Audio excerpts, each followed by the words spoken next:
Hey everybody, I'm Sierra, And I'm Ben. and welcome back to another episode of The Unsolved Couple, where every week Ben and I recap one of your original gateway drugs into true crime. Unsolved Mysteries. The sigh was not necessary. It's late night for us. It is. We're just getting started, you guys, and it's 9:30 at night. So everybody buckle up. I'm buckled. Are you clicked in? Clickety clack. Ready to experience late night shenanigans with me and you? I guess so. Here we are on a weeknight, not in bed by On a Monday 8:30. night. No, welcome back everybody. We are excited that you guys are here with us. Everyone hopefully is like getting ready for holiday celebrations. Are you getting excited for Christmas? Yeah, Yeah. I like Christmas. I'm actually looking forward to this next several weeks, or actually just these next few weeks. We don't have a ton of stuff on our schedule, and that's the first time in a long time that we've kind of taken a step back from community events and all different kinds of things. Yeah. Fun fact, a few years ago, our entire family was in the Christmas Carol, a local production. And Ben, you guys, in his debut premiere on stage, played Mr. Cratchit. Bob Cratchit. And he heel clicked on stage coming out of the door. I did. Do you remember that? I forgot about that, but Yeah. I did. That was a fun Ben in character. Yeah, we had a fun time. Yeah. All of us were in it. It was a good time. Yeah, it was a great time. But it's also been a goal of mine this year to kind of try to simplify things around the holidays. And I'm really grateful. We didn't travel this year anywhere on the holidays. We didn't make any big plans, no big commitments. And I'm really enjoying it. Yeah, we got a lot of our Christmas shopping done already, so Which is a win. miracle. I know. It's all a big win. Yeah. So we hope you guys are all enjoying whatever holiday you guys are celebrating and that you're getting to do it with friends or family or cozied up at home, enjoying quiet time. Ben and I have been leaning into the world of puzzles lately. I love a good puzzle. Mm-hmm. Love a good puzzle. Good evening at home, fireplace on, Movie. Great British Baking Show, or some No. cheesy Oh my Christmas gosh, movie. That British baking show's so bad. It's not. I It's one of my can't- favorites. I can't stand. I gotta leave the room when it's on. I gotta leave the room. Or a cheesy Christmas movie I do love a good cheesy Christmas movie and a puzzle. and a puzzle. That is a good night. It has, 10 out of 10. Recommend you guys do that. Are falling asleep right now. Listen, just hearing that. It's a cozy evening at home. Yeah. Okay. It's a good. That's what we did last night. It's Yeah. a good weekend. It All was right. great. Season 3, episode 22. We are done with. Wrapped up season 3. Not done with the podcast. No, you said only 3 You seasons. said I did never said such things. You said. No. Do you know that so I was looking on YouTube the other day. There's like 10 seasons of Unsolved Mysteries with Robert Stack. I think there's 12. 12. And then down below that is another season with a different host. And that's got like 8 seasons as well. So we've got some time. Gosh. Buckle in. Are you gonna tell people about how you watched the Diddy thing? Oh, yes. Real quick. Just because it is true crime adjacent. I watched the Diddy documentary. First off, my new question I'm going to ask myself when someone does something that maybe bothers me is I'm going to say, what would 50 do? What would 50 Cent do? Yeah, what would he do? Because that man, when it comes to playing the long game or pettiness or revenge or just like holding a grudge and then getting back in the best way, has taught us a new level. I'm here for it. Yeah. Him what you showed me the clip of him buying like the first 4 rows of was it Ja Rule Ja Rule. show Mhm. Mhm. so that they were empty. Yeah, and then he played That it off like isn't he was doing Ja Rule a favor, like, we gotta find out if you're really a performer or not when you show up to your stage and there's no one in. And I've been on stage before. You can't see much past the first couple rows. dude, I'm here for it and I like it. I Yeah. like what he brings to the um trolling world. Yeah. So So I'll say I watched the entire documentary. I had watched the first 2 episodes, I think, before you kind of got roped into. I just saw the last Did you episode. follow the Nah, trial or anything? nah. No. So how did Hissing. I would say how do you feel? Because I knew a lot of this stuff already. Um, I have opinions. Like the 2 jurors that they interviewed, the Didn't first look good. didn't look good because the first guy was victim blaming and misogynistic, and then the second girl said, or the girl that they interviewed said she wasn't really a fan of P. Diddy. She just kind of knew of him, but then went on to like describe nuances from his MTV show, Making the Band or something, and was like, had this grin on her face and talking about these nuances and eye contacts and connection that she had with him. It wasn't a good look on that aspect. No, No. no. So I don't know. What did you think? Of the 1.5 episodes I saw, Hmm. or just the whole thing. I mean, you came in, you are not into true crime. You didn't follow this and The you, thing, I knew what his charges were, and I knew what he was convicted of. I followed that, yeah. but yeah, I mean, I didn't really follow it. I didn't read a ton up on it, Hmm. so I can't speak to a lot of that.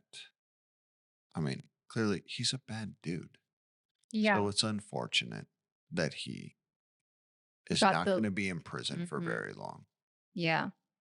He's just a bad guy. And you brought up a really good point when we were talking about it later was he didn't do this alone. No, and that's yeah. I There had to be a whole network. He was the spider, but there was a web behind him for sure. Yeah. So a lot of bad people all around him. I don't know. I I don't, just it comes down to me not only greed, but highly insecure men with money just unable to deal with any sort of person, especially, in his case, females pushing back, challenging him, being here's the thing. I actually saw in this document, he's not a good rapper. He doesn't rap. He just talks into a microphone and he's not good at it.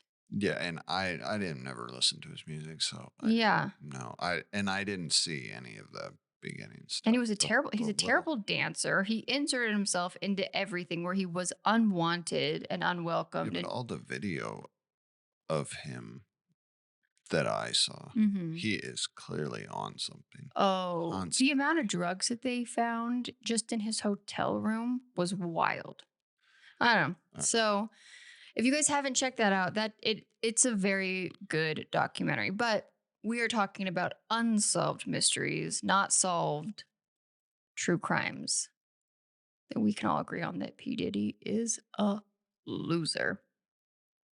And yeah, 50 Cent, I have nothing but you know what, a big fan, bigger fan than I've ever been. I have nothing negative to say about him. I think he's 10 out of 10, would recommend. Never want to be on that guy's bad side. So while I don't think he's a big fan of true crime podcasts, if he's ever listening, Vinny, you're all good in my books. So, um, but I have a story to tell you today about Rafael Camarena. Pretty sure that's how you say his name. Interesting. Okay. International disclosure. A lot of this is in Spanish, and I'm terrible at Spanish. So forgive me. Douglas, Arizona is a small town just across the border from Agua Prieta, Mexico. Ben, is that how you say it? Agua Perita. Yeah. Mhm. The area is known as Cocaine Alley. Full disclosure, I don't think it's known as that anymore, but at the time, cocaine was a very popular drug of choice. But it got that nickname because of the large amount of cocaine being brought from Agua Prieta into Douglas. In the fall of 1988, Mexican national Rafael Camarena began to cross the border daily into Douglas. He owned a concrete mixing company in Douglas, Arizona, and was struggling to make his business successful. So, for anyone listening to this who's not from Arizona, there is some great B roll on this episode of Unsolved Mysteries. But Douglas is a very, very tiny town. And literally, you can stand in Douglas and look right across and see Mexico. You walk right across, back and forth. Yep. Very, very close. It is on the border. So people, yeah, they lived in Mexico and would potentially just come across to work in Douglas. So within a few months of Raphael had secured agreement to supply concrete for many of the municipal construction projects in Douglas.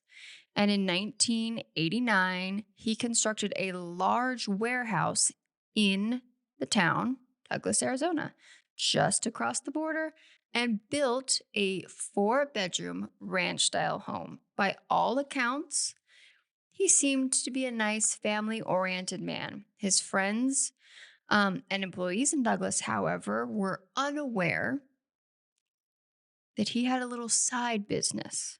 Hmm. I had a hustle, if you might say. Okay. Because he was actually involved in drug smuggling. Say it Mhm. ain't so. Yeah. So there is a little law enforcement agency down there called U.S. Customs. And the officials down there received information that he was smuggling drugs from his home in Mexico into Douglas warehouse. Okay. Mm. The warehouse he owned. The warehouse he owned. From his house he owned. Yes. House to warehouse, Mexico to To Arizona. US. Mm-hmm. But Mm. how is the question? Mm. So Interesting. Robert comes on and he's walking through the streets of Douglas, Arizona, and he lets us know that agents had started staking out his business and that this operation went on for over 2 months. And they became suspicious of a flatbed truck that arrived and departed from the warehouse nearly every day. And on occasion, agents followed the truck from the warehouse to a rural area outside of Phoenix. Agents later raided the farm where his truck was last seen. And inside a farmhouse, agents seized over a ton of cocaine. Not a ton of cocaine, but the metric ton. 2,000 pounds. Thank you. Valued at the time of $1 million.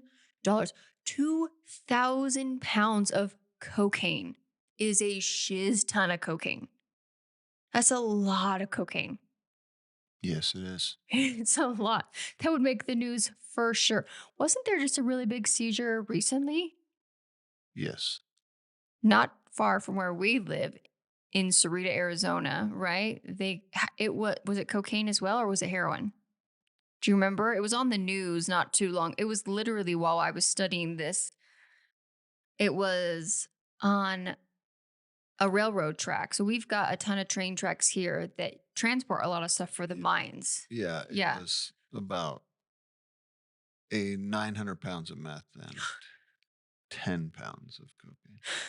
Yeah. So it still is happening to this day. But at the What? time, Are you what? so Robert's text at the very beginning of this, and I should drop the soundbite in. He comes on and tells us about what was happening at this time, Ben. The federal government was doing what? The war on The drugs. war on drugs. And now we know today, was that a successful or unsuccessful? It just depends on how you look I at it. guess that's true. There's just, yeah, we didn't really get as ahead of that, I think, as they thought that they were going to, clearly with what just happened not too far from here. But um, because of that, that is actually why they're sharing the story on Unsolved Mysteries is they're trying to help support the war on drugs. And Robert has this very eloquent way of talking about this. And so they find a ton of cocaine and that the cocaine had been transported inside a hidden compartment on the truck. Not a new concept either. The raid confirmed that the drugs had come from the warehouse. However, the agents were still very confused. They didn't understand how he could have smuggled the drugs into his warehouse when it was constantly under surveillance. Ben, any thoughts on that? Uh, They'd been watching it. Nothing had come in. Interesting. And Well, however, his house is right on the yeah, other side. agents House is received right there. a tip that there was a tunnel under the ground. You can't go over and you can't go through. You can sometimes go under. Yeah. And this must have been a fairly new phenomenon because this now to Phenomena. phenomena do. The idea of tunnels along the southern border between California, Arizona, and Texas is not to us a new concept, but it seemed at the time that this was a pretty novel idea. And that tunnel between Mexico and Arizona was being used for smuggling. 2 days later, agents from both the United States and Mexico launched raids on the warehouse and the home. 2 men claiming to just be simple gardeners were arrested, and his family, though, had fled the scene. Agents found a large floor drain in the warehouse. Opening the drain, they found a 30-foot deep shaft. At the bottom, a tunnel. The tunnel was well constructed. Its roof, floor, and walls were all made of concrete. It's because he ran a concrete business. Exactly. Oh my gosh. It all It all makes sense now. it extended more than 200 feet into Mexico. Agents discovered that hydraulic pistol I will say pistols. pedestal. But can you imagine if hydraulic pistols came out? Dude, I will say the contraption he had at his house Was sweet. was genius. Yeah. He You, had, there's some. he had a pool table Yeah. and he flipped a switch and it went. Zzz, It was very like it just James ra- Bond. It Yeah. was very James Bond. Yeah. So as Ben said, it wasn't pistols, it was pedestals lifted the pool table in the basement, and that was the other entrance into the tunnel.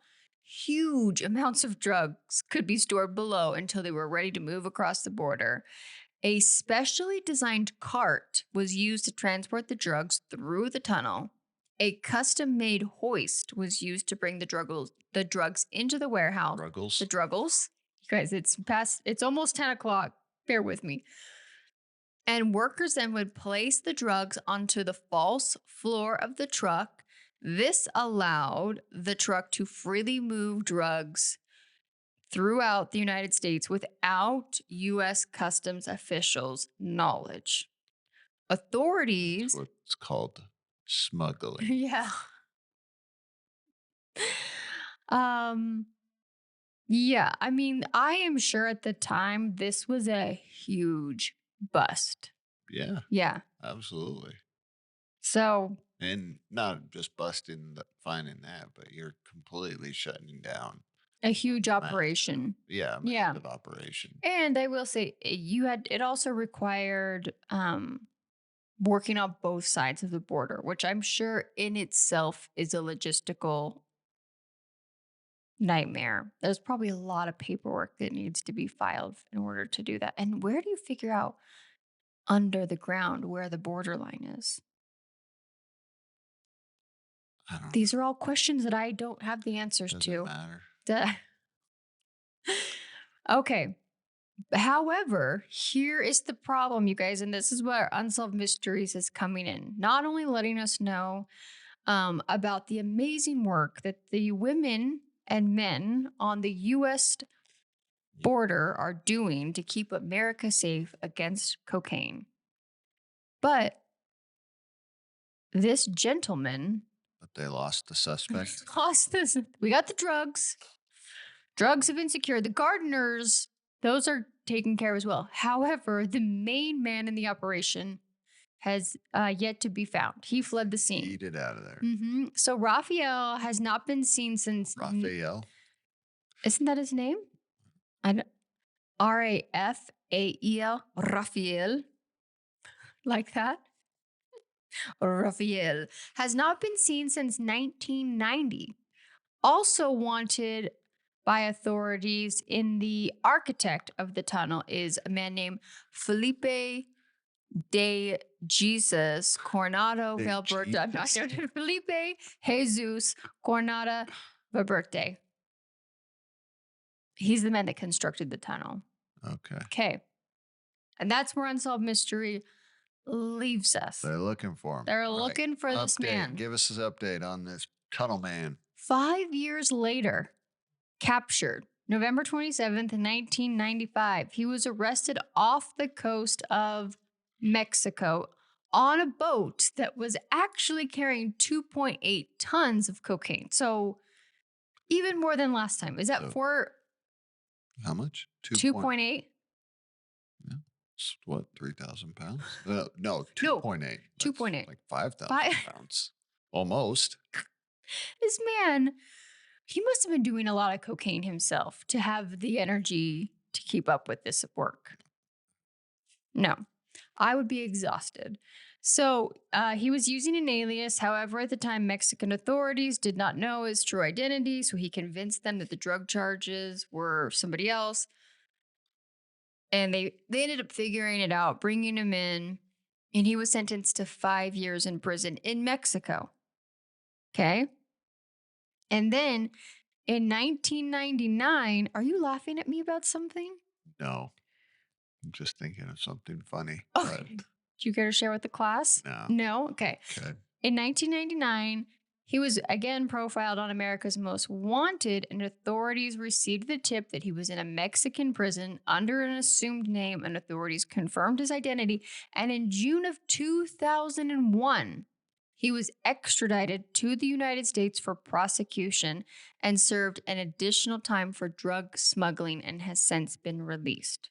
I could not find if the architect Jesus Coronado Verde or whatever had ever been found.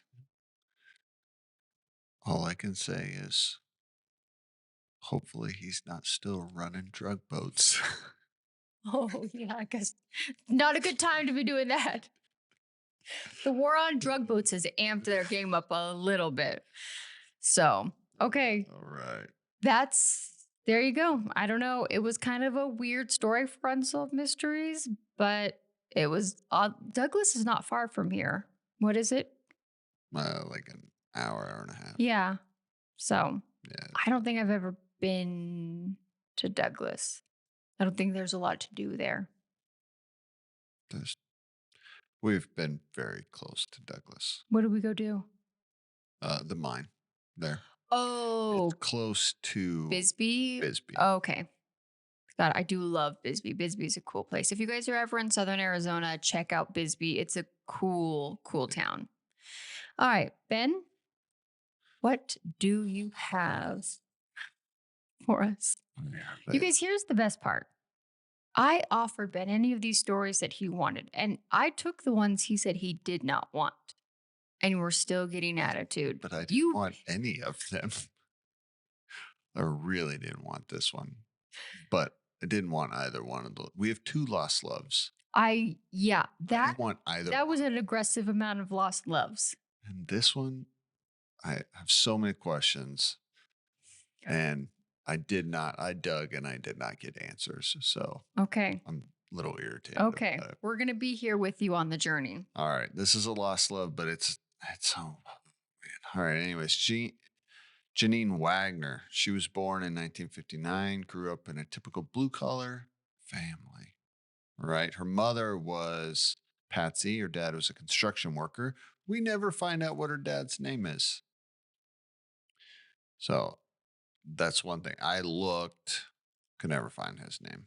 Bothers me because I think it's definitely The important. husband, right? Yeah. Yes, the husband of Patsy Okay. is her mother. Got it. So Janine, is the oldest of three kids, but she is interviewed and proceeds to tell us that she doesn't really ever feel like she fit in, that there was something different about her in the family. She even suspected at one point she thought she was adopted. So now we get told about Patsy, her Mhm. mom. She she was she was raised extremely Catholic in a very religious home. It, But she yeah, it tells seemed like that was an understatement. It was extreme. I think that's how they portrayed it. Okay. Fair. I have no idea, Okay. but I mean, obviously they portrayed it as very strict Mm-hmm. Catholic home.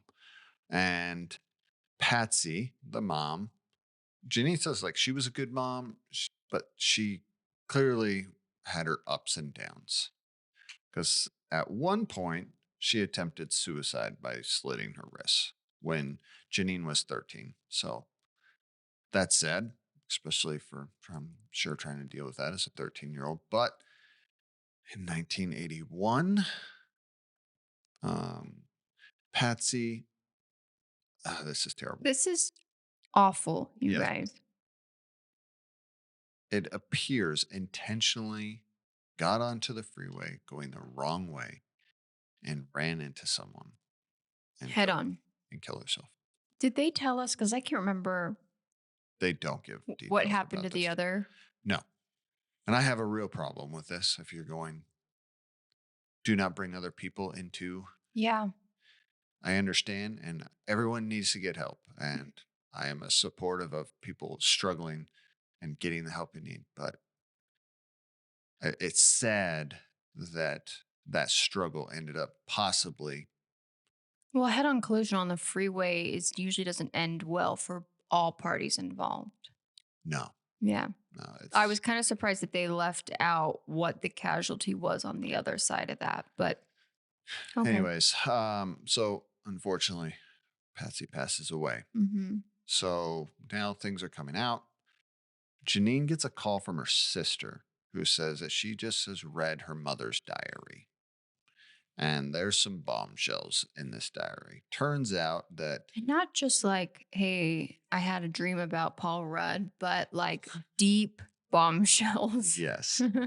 So, because Patsy got married to her husband at 17, okay? Yike. And then had Janine a little while later, right after they were Like 7 months. 7 months Yeah. later after. Mhm. So you guys can see where we're going with this story. She was Uh, born premature, obviously. anyways, so when Patsy was a teenager in 1958, like I said, she'd grown up Catholic. She was dating a boy that the family approved of. Someone said that he had a nice car, and I'm just like, that was the. They didn't tell us much It about was him, a but they just said, weird reason as to which, why they approved of him. but it is also the father, but they refused to say his name. Yeah.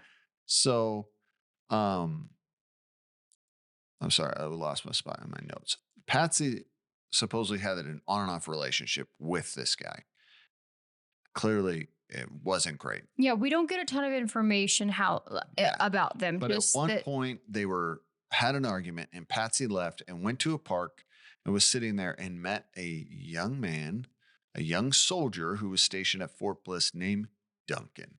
a man in a uniform. Yeah. And so And the reenactment is amazing. it's great. Yeah. And so Patsy and Duncan, they fall in love, and they are secretly getting together and talking and hanging out over the summer. Mhm. This is like the notebook before the Yeah. notebook. And They even tell like how he threw a party for her 17th birthday in August. Mhm. Well, come October 1958, Patsy finds out, guess what? She's pregnant. She is expecting. Yep. Mhm. So her boyfriend assumes, not Duncan, the other on and off boyfriend assumes it's his. So clearly, Girl was living her best life. clearly it's not, wasn't just with Duncan, it was with her boyfriend also. So they quickly get married Yeah, as one would have in the and, 1950s or and in a whatever. Catholic home. Yeah. So they quickly get married in November. 7 Mhm. months later, Janine is born, right? And it honestly, at least as portrayed and from what I gathered on Unsolved Mysteries, her sort of struggles with depression seem to have really started just at the birth of their first child. Because didn't they say something like she called her sister and is like crying and Yeah. apologizing for? Yeah. So I'm going to get into that. Like, Oh, okay. I'm like, I girl, will say, you're so, married. Like, who? You're married. so supposedly, she writes it in her diary, she told Duncan that she was pregnant. Yeah. He thought it was his. He was willing Mm-hmm. to marry her and take care of all of this. Yeah. But she said, no, I'm going to marry this other guy. So I Because also read that he then assumed it was her boyfriend's. oh, I see. Okay. Well, yeah. Here's the thing. We don't know exactly how it was told to him or, but anyway, she breaks it off with them We've got a because love triangle happening here, and she picked the other. She picked the high school Patsy boyfriend. says that she picked the boyfriend because that would be the man that her family approved of. Okay. But yeah, and then she said that when Janine was born, she was just hoping that she had blue eyes because I'm guessing her now husband had blue Fingers eyes. crossed. Yeah. Yeah. And she was And she born. did. Yeah. And this girl's interviewed, and she's like, she looks like a Barbie doll. She's got like beautiful blonde hair and these stunning blue eyes. Yeah. Yeah. Very.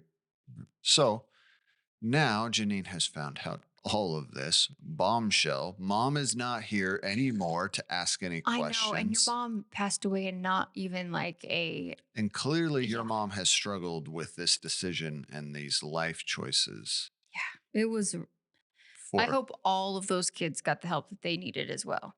yeah. So Janine is looking for her real father. Mm-hmm. That's where Unsolved Mysteries left us to an Yeah. You extent. guys, update. Update. Yeah, is crazy. It's wild. Yeah. Okay. So the night of the broadcast, hold on. I'm pulling up my notes on this here. This is one of the best stories Just trying to updates find. told on Unsolved Mystery. So the night of the broadcast, a man by the name of Suzanne Gilmore, A and man. You said a man. I'm sorry, a A woman. woman. Yeah. I apologize. Oh, and let me go back. In the mother's diary, she describes Duncan as like the kindest, sweetest man she's ever met. Okay. It's important because Suzanne Gilmore is watching this while her husband is asleep. And she is hearing this and says, that's my husband. First off, can you even imagine being in this situation? I can't. So she, because obviously her husband's name is Duncan, Yeah. and he's the sweetest, kindest man she's ever met. So she goes into the bedroom, and she's, because we get an update, Yeah. she's telling us Yeah. this story, goes in and says, hey, Kindly and gently wakes wakes him up her and husband. says, Got a couple questions for I you. have to ask you something. Yeah. Uh, do you know, were you stationed at Fort Bliss? And he goes, yes, because she knew he served in the military. Mhm. Were you stationed in Fort Bliss in 1958? And he goes, yeah, that should be about the time. He goes, do you know a woman by the name of Patsy? Did you date a girl by Yeah. the name of Patsy? And he goes, yeah, I did. She goes, did you sleep with her? She did not ask it in a she's asking in a very sweet way. Yes, yeah, I'm not Yeah. saying that it's a mean thing. And he Yeah, she was says, my girlfriend. Yeah. "Yes, I did." He told his wife, "Yeah, sure." She goes, "Well, congratulations, you have a daughter." You are this man was asleep 5 seconds ago. And he's being told. So they interview them. They they call. They get connected. He calls Janine, He could not be happier, you guys. and Like, the wife is supportive. He goes out there. They meet. They spend time together. They yeah, connect, it was this amazing story. and they stayed in close contact. I did find out, unfortunately, Duncan passed away October 6th, 1998. He was Only a only 62. only a few years, yeah. So, yeah, it was sad. That's it. But they were connected. And her I mean, stepmom is technically, I guess, the term for it, but not I mean, but I it don't know. seems like her and Duncan's wife stayed in close contact as well, right? You were saying that it seems The like wife supposedly yeah. stayed in contact with her. And they had adult children or grown They children had a of their couple own? children of Yeah. their own. Wow. What? I mean, I will say lost loves are not my favorite stories. This one was interesting. It was a wild story. And we have no indication on the non biological father who raised this girl. Well, so that's the question. She does not talk about her Mm-mm. dad It at all. makes it That seem, raised her for 20 something years, it makes me wonder if 30 years. he knew. And it also makes me wonder, like, I don't know. It just seemed weird. And so I got onto like Reddit and every single. I tried to do a bunch of research. I got on Ancestry and those genealogy Mhm. websites. Could not find the mom. Oh, really? Could not find anything on her. And obviously, like you can't really find records on people that are still alive. So I'm Mhm. guessing Janine is still alive. I did find Duncan, Okay. but no one's inputted his stuff. Like his wife and his kids are not in there. So they So might there's still be alive. nothing. Yeah. Because I was trying to see if someone had linked him to Janine and then Mhm. trying to follow her family to find out her mom, Patsy, and who Yeah. she was married to. Could not find anything like that. Because I was just trying to find the name of the dad that actually had two more kids Yeah. with Patsy Mhm. and did raise Janine Yeah. for 30 years. Silence sometimes, absence of Silence, information can speak volumes sometimes. yeah. So I don't know. But, anyways, they did reconnect. Okay. Wild. I just thought it was wild that it was the wife waking this guy up saying, "Hey, Yes, I'm watching that as a wife. And Ben and I got married very young, not 17 we were young. 22." We were 22. And I'm realizing now as a 40-year-old that people, when they hear that we've been married almost 20 years, are kind of taken aback. No one believes me when I tell them I've been married No, no 18 one years. believes me either. When I'm like, dude, we've been married almost 20 years and we have like teenage children, right? And we are 40. But um it I cannot imagine being late at night, husband's asleep in the easy chair. Like I'm just imagine like you've raised your family, you're kind of in your routine of whatever. She's watching her unsolved mysteries. He clearly wasn't that into it, fell asleep. I understand, Duncan, dude. And I'd go to bed too if Unsolved Mysteries was on. then getting that information, I will say, this woman handled that as the Grace Kelly of wives, because to me, she could have taken that a lot of different directions. She could have even also not even said anything, which is not, I think it says more about their marriage. yeah, That he 100%. was a good husband, she was a good wife, and they clearly had a good, And to happy, healthy even marriage. know that just the name Duncan and that he was this kind human being, for that, you know what? You must have lived a really good life. Yeah, I agree, and that's why wanted to put that information out there because for a first name and just a kind man for someone to That say, to be like, I "Yeah, know that's my husband." exactly who that is. Yeah. It does go to show he clearly had to have been a very good person. Yeah. So, anyways. Okay. Well, are you ready for lost love number Ugh,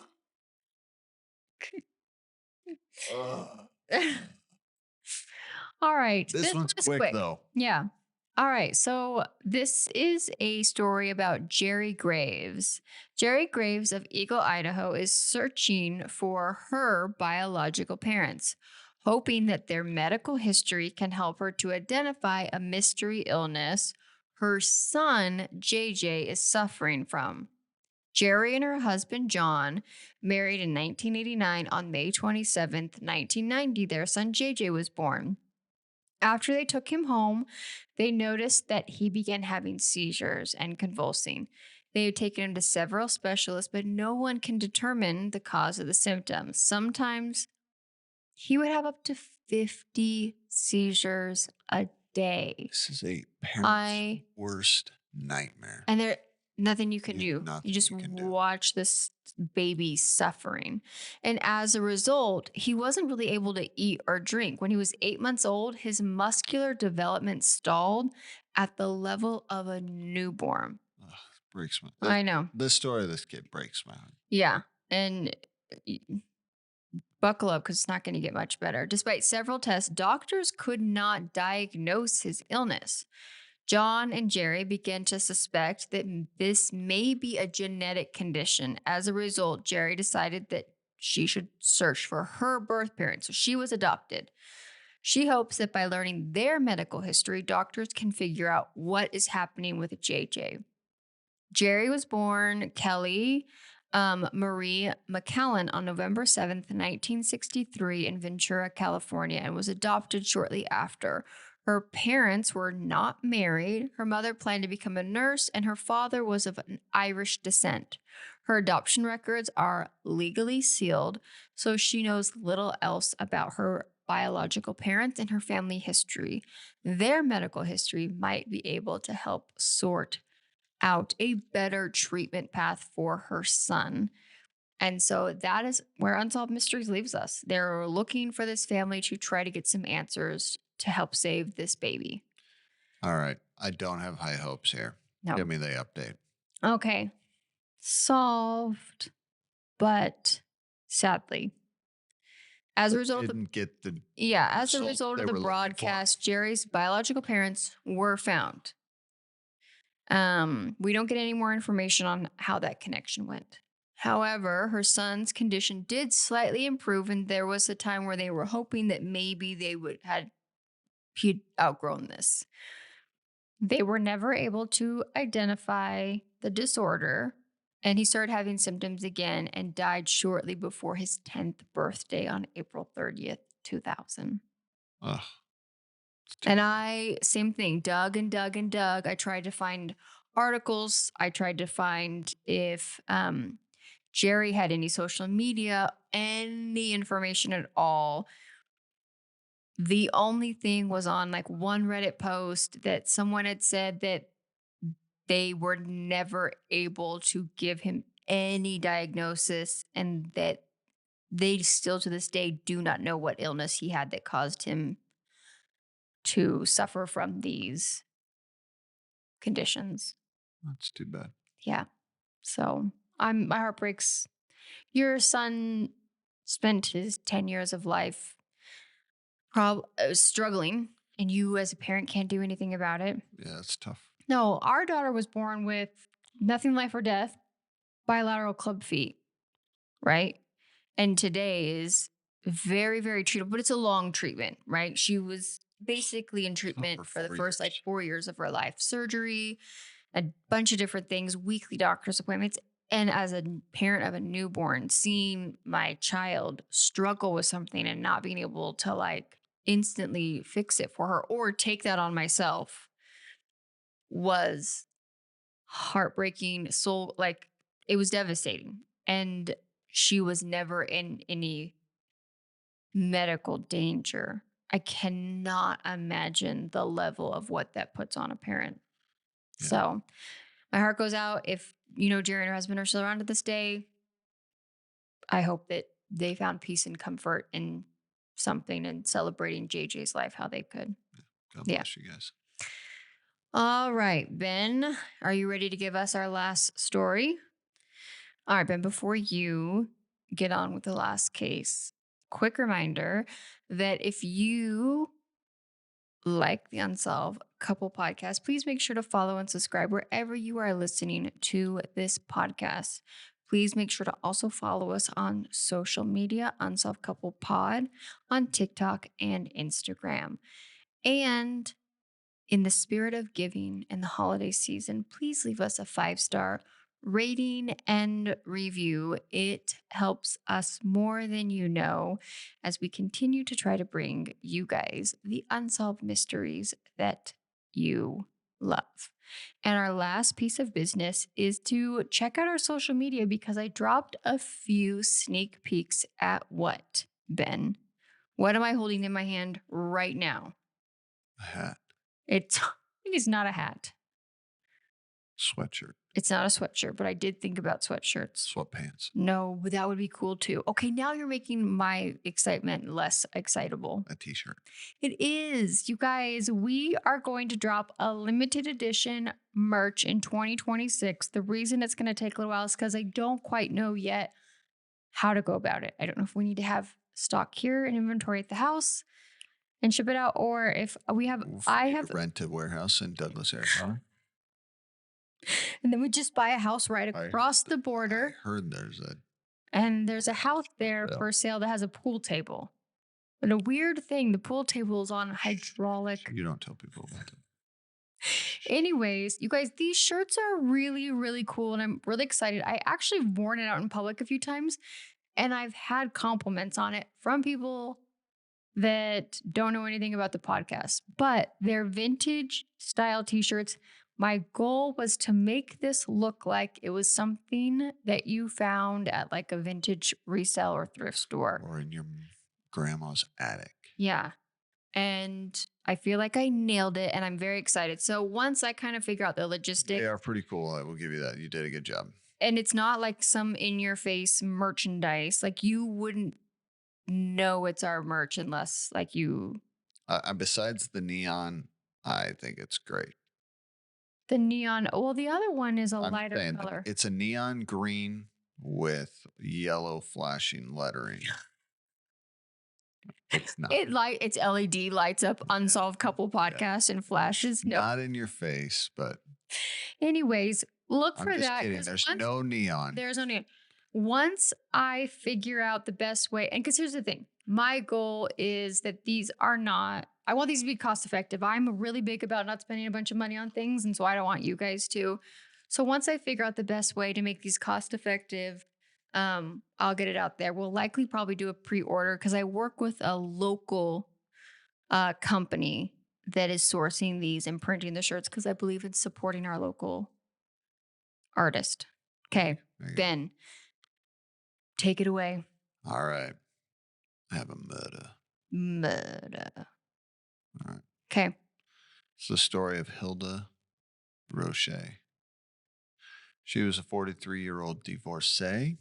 She worked in military intelligence in Arlington, Virginia. March 25th, 1982. Hilda is at a singles bar. Does that exist? Like, is there a bar that you're only allowed to be single and go into?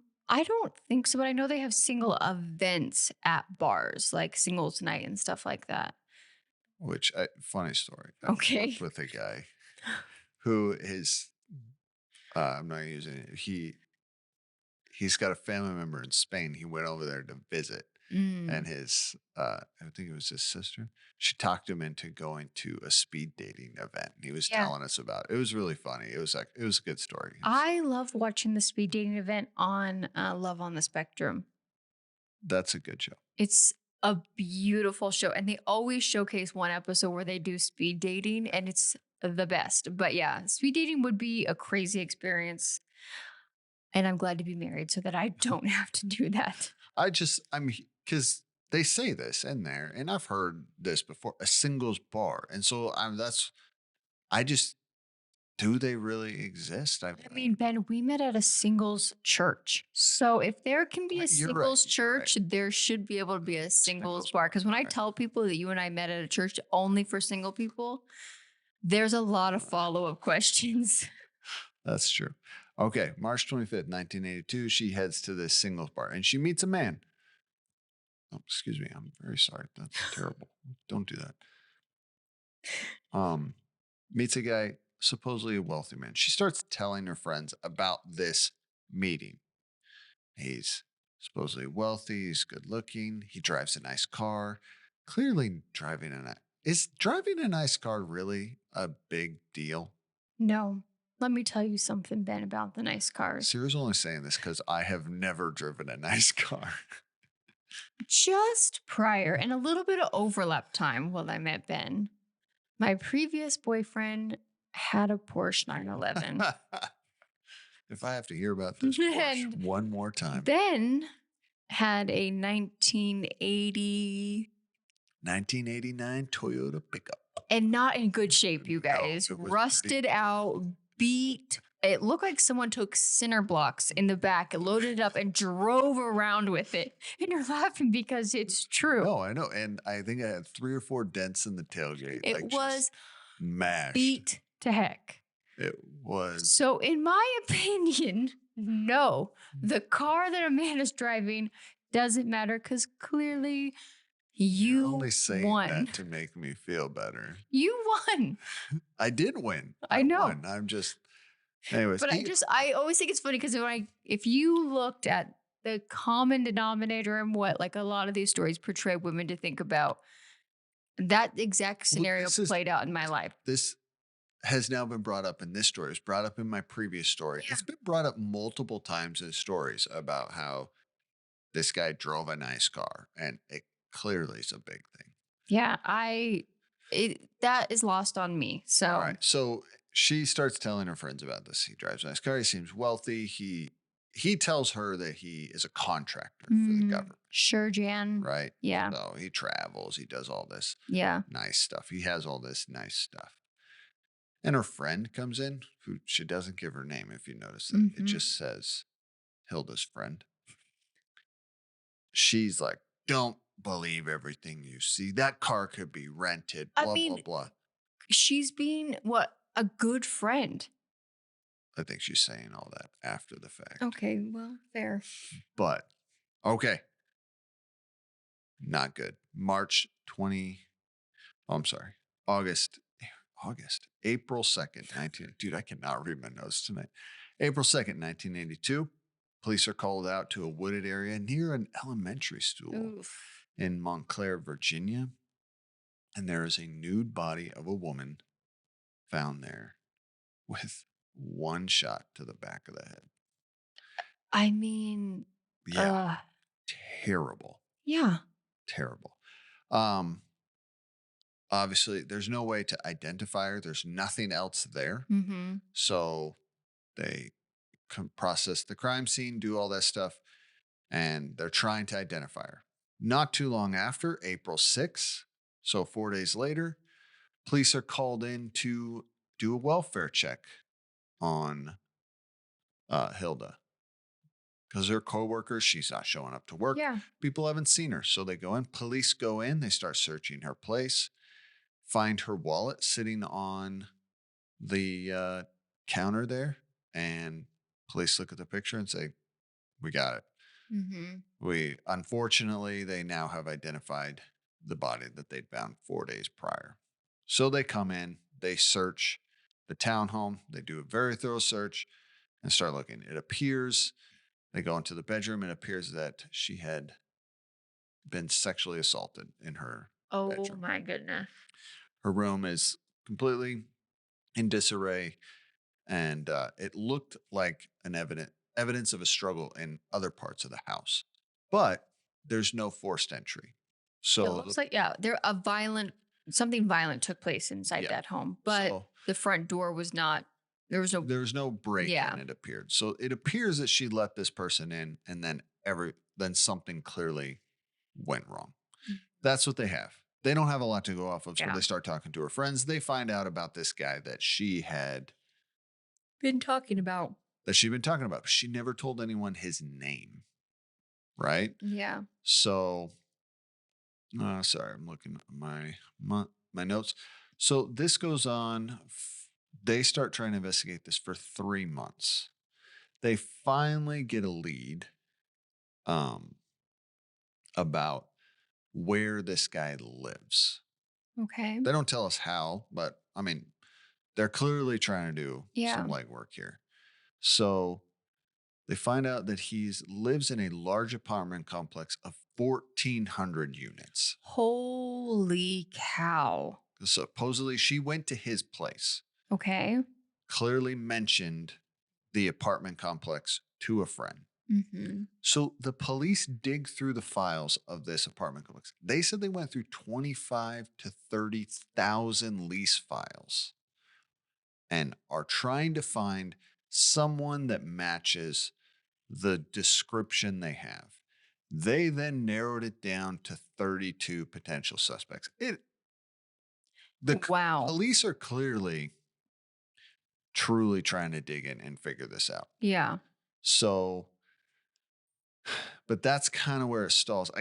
And that's what took them 3 months to do this Yeah. The investigation, fact that right? they were able to even do that in 3 months is Yeah. So incredible.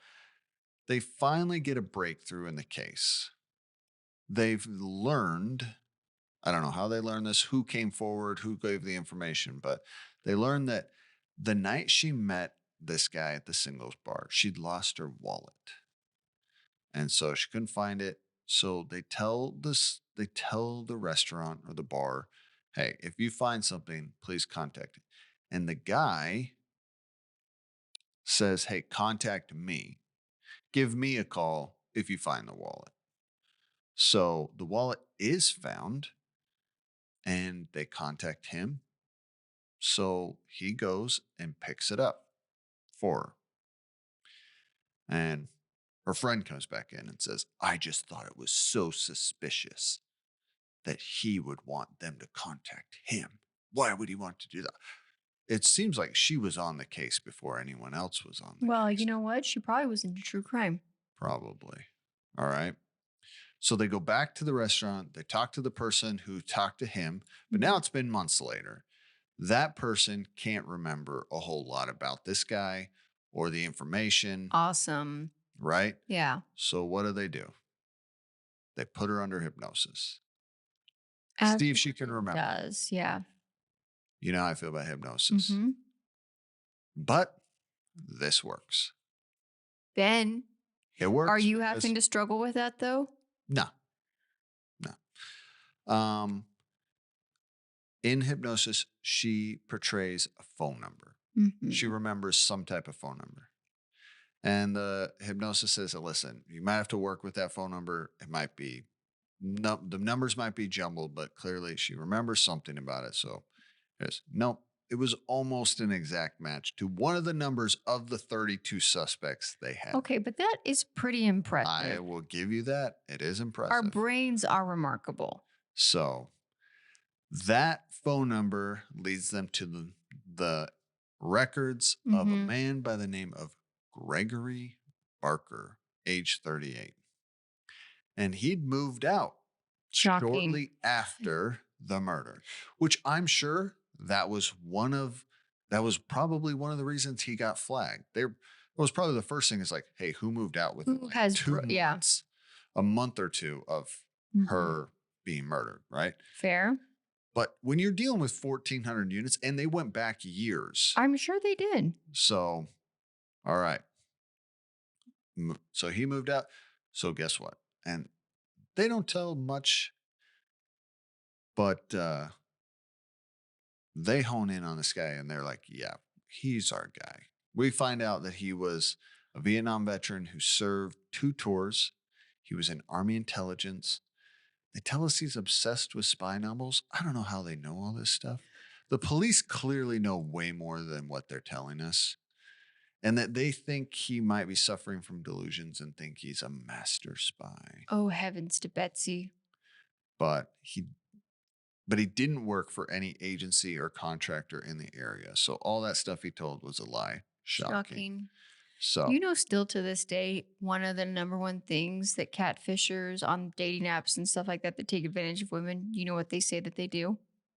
work for the government. They work for some sort of military intelligence, CIA, high up in the government, in top secret. Because then it gives them this illusion that you can't ask any questions. Girls, if a guy says that, check his sources. There Yeah. are people that do work in that, but yes, check Yes, it. I'm not saying that's an impossible thing, but there are ways to verify those things. Yeah. So, anyways, they interviewed the detective there. So he thinks that what did I say? His name's Gregory. He went. He picked up the wallet. He went to her home to drop it Got it. off. They She let him struggle in. ensued. Yeah. She let him in. Struggle ensued. Sexually assaulted her. Drove her out there. Shot her execution style and left. Whoa. Yeah. So they're looking for this guy. Yeah. Can you We'd help like us to find him. find him? So that is kind of where Unsolved Mysteries leaves us. Okay. Oh, Oh, and the detective drops this bombshell. okay. Let's hear it. He thinks this is not Gregory's first Oh, victim. He okay. thinks we might be dealing with a possible serial killer. Okay. Riddle me intrigued. Doesn't tell us how or what other Well, I will say murders. most people, you're gonna, But if you're going to it's a say, common thing to say, this is a pretty extensive thing that if you're going to happened. drop serial killer, Well, you you have should to say, like, this is not like probably, it didn't seem like this was his first time. So they're trying to find him. Okay. All right, you ready for your update? Update. Captured. So Thank goodness. he was identified. I want to say that night he was also shown on America's America's Most Most Wanted. Wanted, but I really think that's the Patreon that we're going to cover. no. Anyways, That or Rescue 911. oh, no. Anyways, he was captured in Phoenix. So shortly after the broadcast, someone had noticed him as a coworker, someone they'd worked with, How scary. called, and he was captured in Phoenix. So I guess he was wanted also in Vegas for armed robbery. Whoa, okay. Got convicted of that, did some time for that. But then he was sent to Virginia and sentenced in her murder. Was convicted, did life in prison. Okay. Supposedly, from what I could find, he is still in prison, is still alive. Well, So I guess, I did find this. I tried to find out what other, so he was never convicted of any other murders, okay. even though he was accused of being a serial killer. Mm-hmm. But they do believe he was the suspect in the murder, 6 other murders. But Holy cow. I can't tell you who. The only one information is they believe he was a suspect in the murder of Lisa Jo Shanner, who's the daughter of an FBI agent. Okay. But they still don't have enough evidence to tie him to that murder. I could not figure out why they think he was that, Yeah. so yeah, but he was only convicted of one murder, which is Hilda's. Okay. And I did find, so there's a guy Mm-hmm. whose TikTok video went viral Uh-huh. 2 or 3 years ago. He tells a story of being this guy's his cellmate Oh. because he's an old man. Yeah. And now this guy's out of prison. Mm-hmm. And he tells a story that he was this guy's cellmate for a long time and felt bad because no one visited him and no one wrote him anything. So he Okay. asked his mom or some family member to write him a letter, to write him letters, hey, this guy is so. If you're 'Cause thinking about writing letters to inmates, please see one of our first episodes and learn the consequences of that. here's the thing, it's clear this.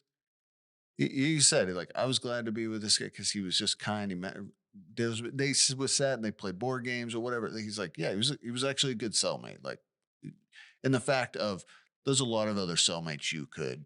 Yeah, half. you're in prison. No one there is genuinely a good person. So he had no idea. His mom or whatever family member visits him and Mhm. says, "Hey, I'm not going to write him anymore," or I don't even know if she did or not, and said, "He's he's a suspected serial killer." Yeah. He had no idea. So then he confronts him. Yeah. Anyways, he tells the whole story in his sticker. If you want to look it up, just type in Gregory Barker, and that is one of the things that will come Oh. up is this guy's YouTube video or TikTok reel Mhm. of him telling this story. That's pretty good, but that's the only other thing I got on that. So solved in prison, not getting out. Good.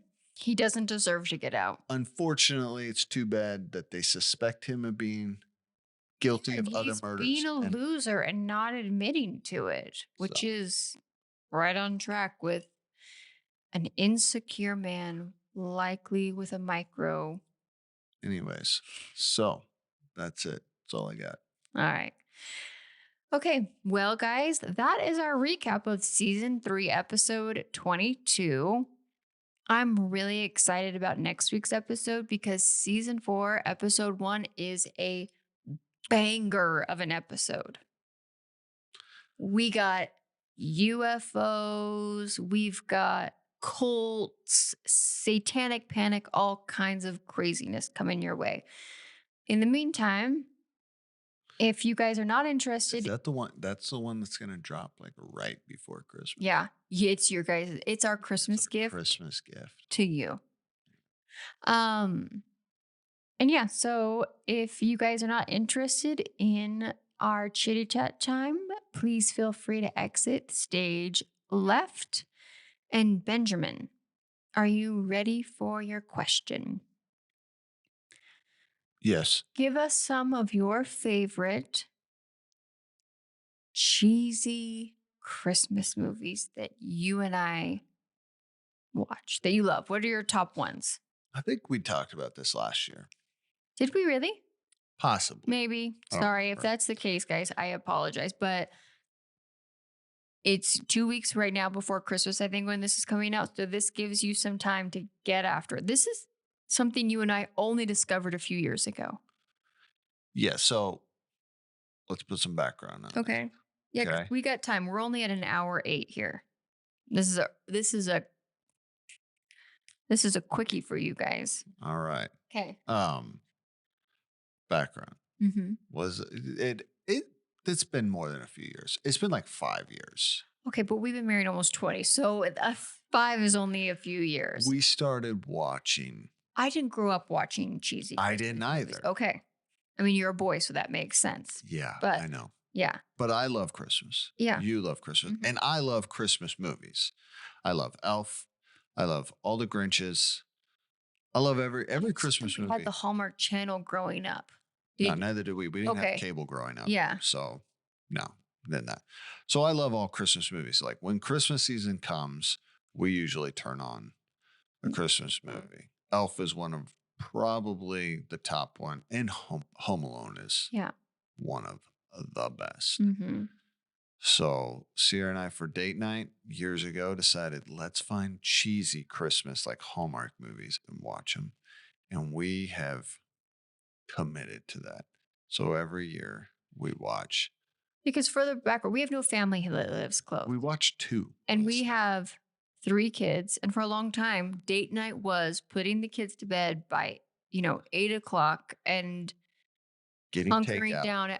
Getting takeout or making a dessert or something. Yeah. And figuring out ways to like have date night at home. And this was something This we was started something a we few did. years ago. Yeah. And we've gotten after it. Mm-hmm. And it's been awesome. And We watched, like I said, we Netflix has watched delivered. and Netflix. And I will actually say, and Netflix has picked up the pace where they Mhm. say, oh, yeah. And they embrace all the Stereotypical. thank you. That's the word I was looking for of Christmas movies. Yeah. And they make them, and I love it. I'm here for it. So we've watched most of the Netflix ones, whatever. To the point where we're like, because so many of them have a lot of the same plot lines and stuff that we're like, I think we've watched this one because So we watched what one did we watch last night? We watched 2 last night. Mm-hmm. Well, kinda 2. Well, first off, Netflix, if you're listening, Netflix, please, for the love of everything holy, bring back the show Murderville. Oh my gosh, It please. was only, it was what, 2022, I think. They did only one season of it. And for And then a anyone that Christmas special.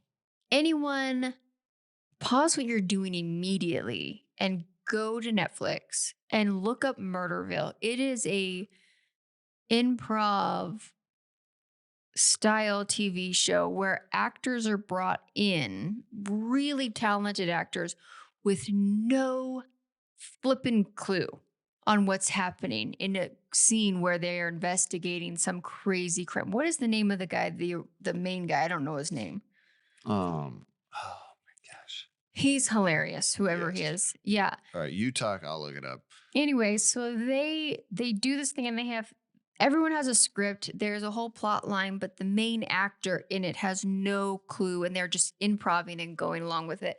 And it's hilarious. So last night they did a Christmas special where Santa Claus is murdered and they have to solve it. And Jason Bateman is one of the actors, Will Arnett. Will Arnett, and he is 10 out of 10. He's He's so amazing. good. He's so funny.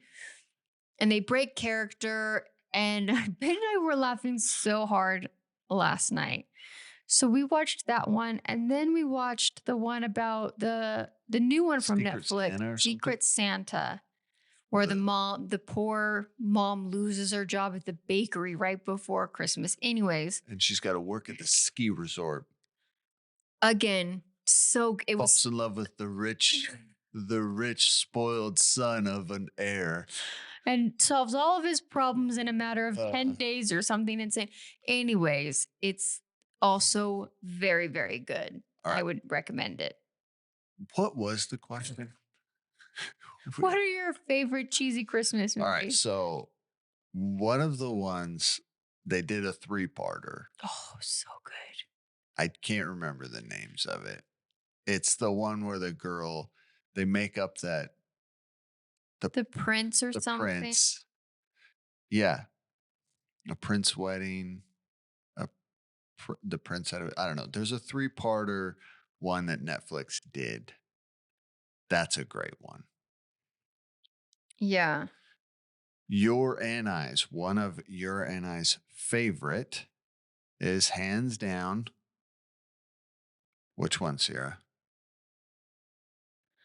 Smoky Christmas or Christmas in the Smokies. Christmas in the Smokies. Yeah. Yeah, that's a really A good Christmas Prince. one. A Christmas Prince. They did a 3-parter on that Mhm. one. Yeah. Yeah. Christmas in the Smokies is really good.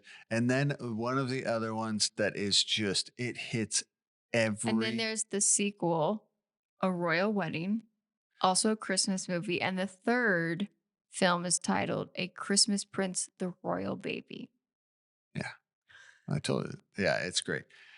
I want to say probably one of the best ones they did was, I can't remember the name of it, Mm-hmm.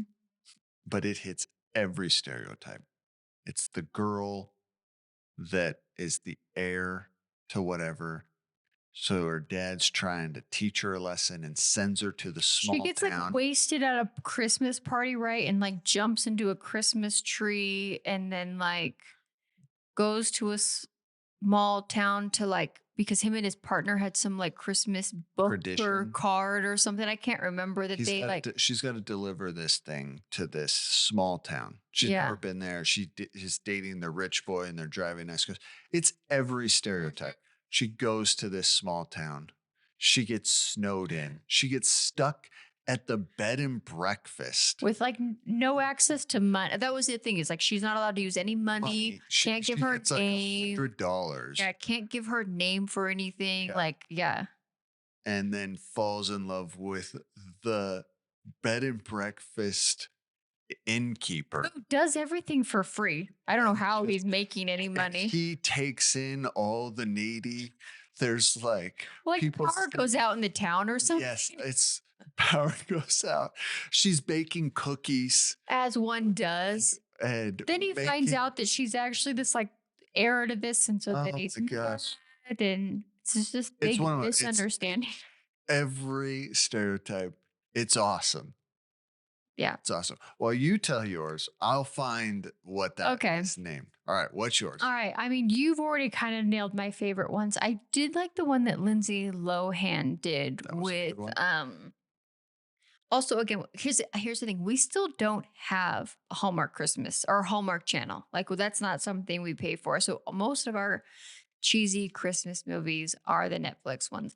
But the Lindsay Lohan one that she did last year, I think a year or two ago, is incredible. Again, same sort of thing. But yeah, I mean, I think you nailed all of my same favorite ones. Oh, The I Lindsay will say Lohan. I do love Hot Frosty or whatever it was called. This one Yeah. came out last year. It was so funny because the girl from Mean Girls is in it. Yeah. Yeah. Hot Frost is, that was funny.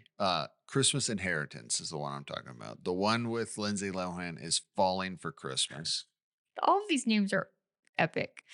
So yeah, that there's Christmas 2.0 for you guys. Our gift to you guys is, excuse me, I bumped my mic, is to, we just gave you guys a list. Go out, go to Costco or Target or Walmart, get a Christmas jigsaw puzzle, grab your favorite beverage, go home, cozy up, get a new pair of sweatpants or Christmas pajamas with your loved one or your kids or your family, and make a night of it, right? Turn off all of like the lights or dim the lights, work on the jigsaw puzzle, turn on a cheesy Christmas movie, and enjoy your evening. It's fun. It's a fun night. All right, guys, we are excited for the holidays. We're excited you guys are here with us, and we are excited to be with you guys again next week when we recap another episode of Unsolved Mysteries. Bye.